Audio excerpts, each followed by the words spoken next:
बिस्मिल्लाहिर्रहमानिर्रहीम। अस्सलाम वालेकुम everyone, hope you all are fine. Welcome to my YouTube channel. आज की जो वीडियो मैं आप लोगों के साथ शेयर कर रही हूँ, इसमें हम थोड़ी सी हिस्ट्री को डिस्कस कर लेते हैं। मैं यहाँ पर डिस्कस करी हूँ शहाब साकिब को। इसकी थोड़ी सी डिटेल आप लोगों के साथ शेयर करती हूँ कि हमारे पास शहाब साकिब होता क्या है, जिसको हम आम अपनी ज़ुबान में क्या कहते हैं। रात के वक्त अक्सर जब हम इसको आसमान पर देखते हैं तो हम कहते हैं टूटा हुआ सितारा। तो इसकी थोड़ी सी हिस्ट्री मैं आप लोगों के साथ शेयर कर रही हूँ। शहाब साकिब, इसको इंग्लिश में हम कहते हैं मेटियोर। ये हमारे पास क्या होता है, ये वो रोशन लकीर होती है जो हमें रात के वक्त आसमान पर दिखाई देती है। और क्यों दिखाई देती है कि जब भी कोई खलाई ज़र्रा ज़मीन के माहौल में दाखिल होता है और रगर की वजह से जलकर रोशनी खारिज करता है।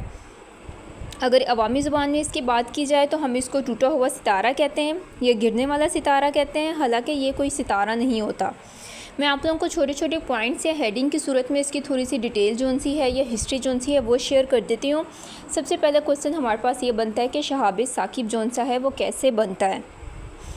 इसमें देख लें कि शहाब साकिब की शुरुआत खला में मौजूद छोटे छोटे ज़रात या पथरीले टुकड़ों से होती है, जिन्हें शहाबी पत्थर कहा जाता है।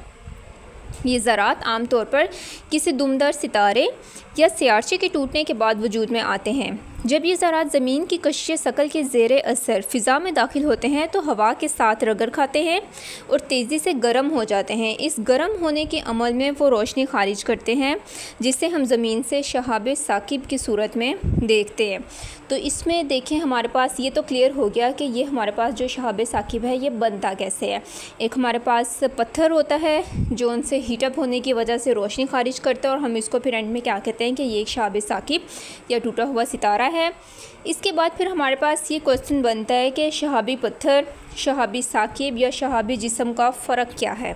देखें, वही पत्थर जिसको मैंने अभी मेंशन किया है कि वो टूट के जब हीटअप होता है उसमें लाइट आती है तो हम उसको शहाब साकिब कहते हैं। अब उसी के डिफरेंस को क्लियर कर रही हूँ कि हमारे पास ये शहाबी पत्थर, शहाब साकिब या शहाबी जिस्म में क्या फ़र्क है। माहिरीन फ़ल्कियात जोन से वो तीनों टर्म्स को अलग अलग जोन सा है वो यूज़ करते हैं। इसमें क्या होता है कि शहाबी पत्थर जोन सा है वो हमारे पास ये होता है कि खला में तैरने वाला वो पथरीला ज़र्रा जो ज़मीन के माहौल में दाखिल होने से पहले की हालत में होता है। यानी हमारे स्पेस के अंदर जो भी इस तरह के एस्ट्रॉइड्स जिन्हें पत्थर हम कहते हैं वो सारे हमारे पास शहाबी पत्थर हैं। उसके बाद आ जाता है शहाब साकिब। जब वो ज़र्रा ज़मीन की फ़िज़ा में दाखिल होता है और रगड़ खाने की वजह से जलता है तो फिर हम उसको क्या कह देते हैं, शहाब साकिब कह देते हैं। और तीसरी टर्म फिर हमारे पास यहाँ पर आ रही है शहाबी जिस्म। अगर वो ज़र्रा जलने के बावजूद मुकम्मल तौर पर तबाह ना हुआ और ज़मीन की सतह तक पहुँच जाए तो इसे शहाबी जिस्म कहा जाता है। इसकी एग्जांपल भी आप लोगों को रिकॉल करवा देती हूँ। आप लोगों ने अक्सर देखा होगा कि शहाब साकिब के बारे में न्यूज़ अगर आपने कभी सुनी हो तो उसमें ये मेंशन करते हैं कि उस जगह पर गिरा है और वो पत्थर जोन सा है वो भी ये लोग दिखाते होते हैं। सो वो थर्ड वन जोन सा है उसको फिर यहाँ पर टर्म यूज़ की हुई है शहाबी जिस्म की। उसके बाद फिर हमारे पास आ रहा है कि शहाब साकिब की कितनी इकसाम होती हैं। इसको भी हम देख लेते हैं। एक हमारे पास कह लें कि मामूली शहाब साकिब होता है। ये क्या होता है, जो हर रात किसी भी वक्त आसमान पर एक दो की तादाद में नज़र आ सकते हैं। दूसरे नंबर पे फिर हमारे पास आता है बारिश शहाबी। उसमें हमारे पास क्या होता है, जब ज़मीन किसी दुमदार सितारे के छोटे हुए ज़र्रात के रास्ते से गुज़रती है तो बड़ी तादाद में शहाब साकिब नमूदार होते हैं, जिन्हें बारिश शहाबी कहा जाता है। अब इसमें देखें, टर्म सिर्फ ये है कि मामूली पे क्या होता है, या एक या दो जोन से हैं वो हमें यूजुअली रात को नज़र आते हैं। बारिश शहाबी में उसने क्या क्या कहा है कि इसके छोटे छोटे ज़रात जोन से हैं वो ज़्यादा तादाद में होते हैं। अगर हमें ज़्यादा तादाद में नज़र आएंगे तो सिंपली हम उसको बारिश शहाबी कह देंगे। थर्ड वन, फिर इसमें हमारे पास एक टर्म आती है आतिश गोला। इसमें क्या होता है कि जब कोई बड़ा शहाबी पत्थर ज़मीन में दाखिल हो तो वो बहुत ज़्यादा रोशनी पैदा करता है और आम शहाब साकिब से ज़्यादा रोशन होता है, इसलिए हम इसे आतिश गोला कहते हैं।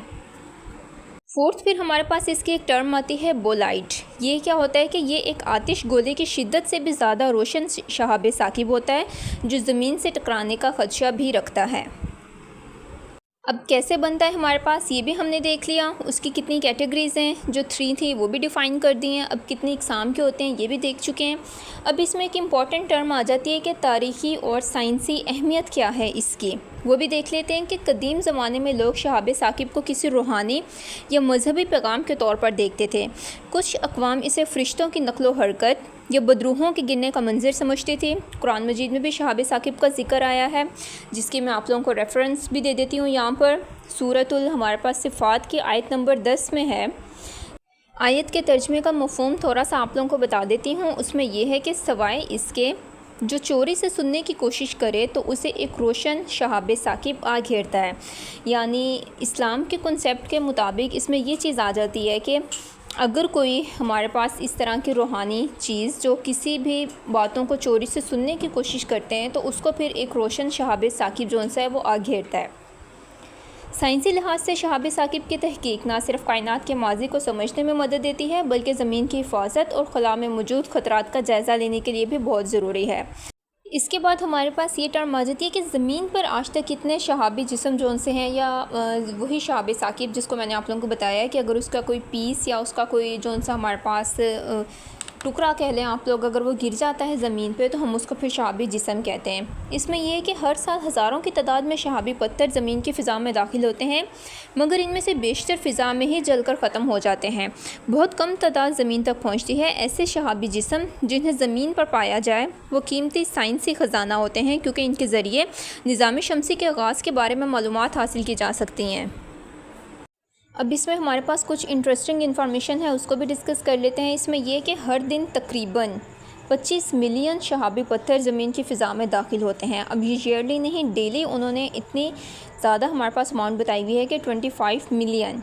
उसके बाद ये है कि सबसे मशहूर शहाबी हादसा 1908 में रूस के इलाके में हुआ था, जिसमें 800 मुरब्बा मील पर दरख्त जड़ से उगर गए थे। यानी इतना बड़ा जौन सा था शहाबी पत्थर जौन सा है वो ज़मीन से आके टकराया था कि 800 मुरब्बा मील पर जितने भी हमारे पास दरख्त थे वो उखड़ गए थे। 2013 में रूस का एक आतिश गोला ज़मीन से टकराया था, जिससे कई इमारतों के शीशे टूट गए थे और सैकड़ों अफराद ज़ख्मी हुए थे। लास्ट में फिर हमारे पास आ जाता है इसका कंक्लूजन, यानी कोई ना कोई हमने इसका एंड अप पॉइंट देखना होता है। इसमें हम अगर नतीजा इसका देखें तो हम यूँ कह सकते हैं कि शहाब साकिब सिर्फ आसमान पर एक लम्हाती चमक नहीं, बल्कि वो कायनात के बेशुमार राज़ों की चाबी है। ये ना सिर्फ ज़मीन और खला के दरमियान रब्त की नुमाइंदगी करता है, बल्कि हमारी ज़मीन पर मौजूद ज़िंदगी की हिफाजत और बका के लिए भी एक अहम याद दहानी है।